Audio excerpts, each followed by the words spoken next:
Assalamualaikum warahmatullahi wabarakatuh. Perkenalkan, nama saya Rudi Salung Sopalatu, mahasiswa yang Sorong, Fakultas Syariah Prodi Awal Sosial. Pada kesempatan kali ini saya akan menjelaskan tentang etika profesi. Etika adalah ilmu yang membahas perbuatan baik dan perbuatan buruk manusia.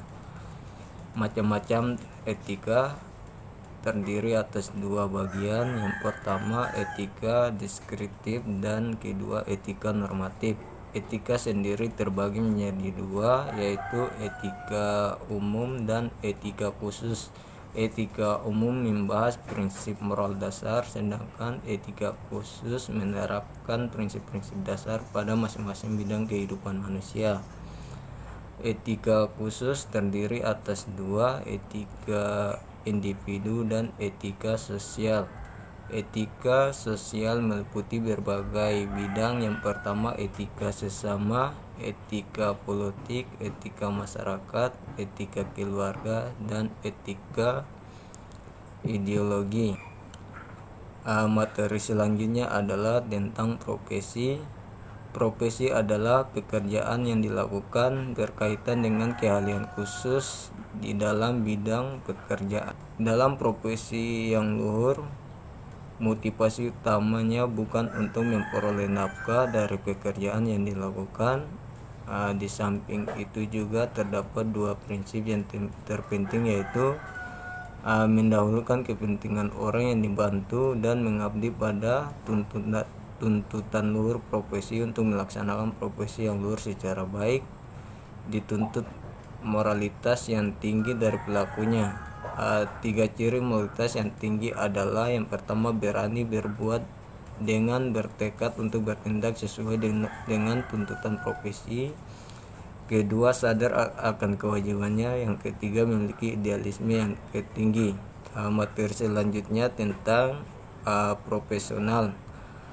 Profesional adalah orang yang mempunyai profesi atau pekerjaan purna waktu, kemudian memerlukan latihan khusus dengan suatu kurun waktu. Seorang profesional dituntut memiliki pengetahuan, penerapan keahlian, tanggung jawab sosial, pengendalian diri, etika bermasyarakat sesuai profesinya. Menurut Brandes yang dikutip Apartenger, untuk dapat disebut sebagai profesi, maka pekerjaan itu sendiri harus mencerminkan adanya dukungan yang berupa ciri-ciri pengetahuan, diabadikan untuk kepentingan orang lain, didukung oleh adanya organisasi profesi, dan organisasi profesi tersebut antara lain menentukan berbagai ketentuan yang merupakan kode etik, serta pula bertanggung jawab dalam memajukan dan penyebaran profesi yang bersangkutan. Keempat, ditentukan adanya standar kualifikasi profesi.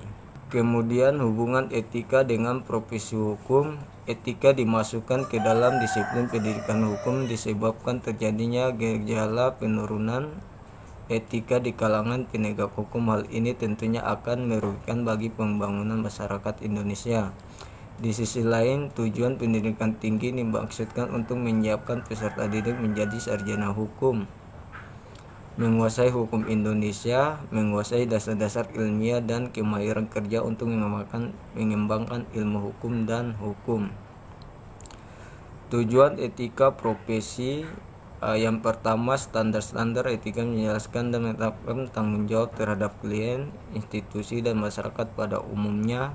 Yang kemudian, standar-standar etika membantu tenaga ahli profesi dalam menentukan apa yang harus mereka perbuat kalau mereka menghadapi dilema-dilema etika dalam pekerjaan. Materi selanjutnya tentang kode etik hakim. Mahkamah Agung bersama dengan Komisi Yudisial pada tahun 2019 telah membentuk kode etik dan pedoman perilaku hakim yang merupakan pegangan bagi para hakim seluruh Indonesia, serta pedoman bagi Mahkamah Agung RI dan Komisi Yudisial RI dalam melaksanakan fungsi pengawasan internal maupun eksternal. Prinsip-prinsip dasar kode etik dan pedoman perilaku hakim diimplementasikan dalam 10 aturan perilaku sebagai berikut. Yang pertama, berperilaku adil, berperilaku jujur, berperilaku arif dan bijaksana, bersikap mandiri, berintegritas tinggi, bertanggung jawab, menjunjung tinggi harga diri, disiplin tinggi, berperilaku rendah hati dan bersikap profesional. Bentuk-bentuk penguasaan ketaatan hakim terhadap kode etik. Bagi para hakim yang melanggar kode etik maka mendapatkan sanksi.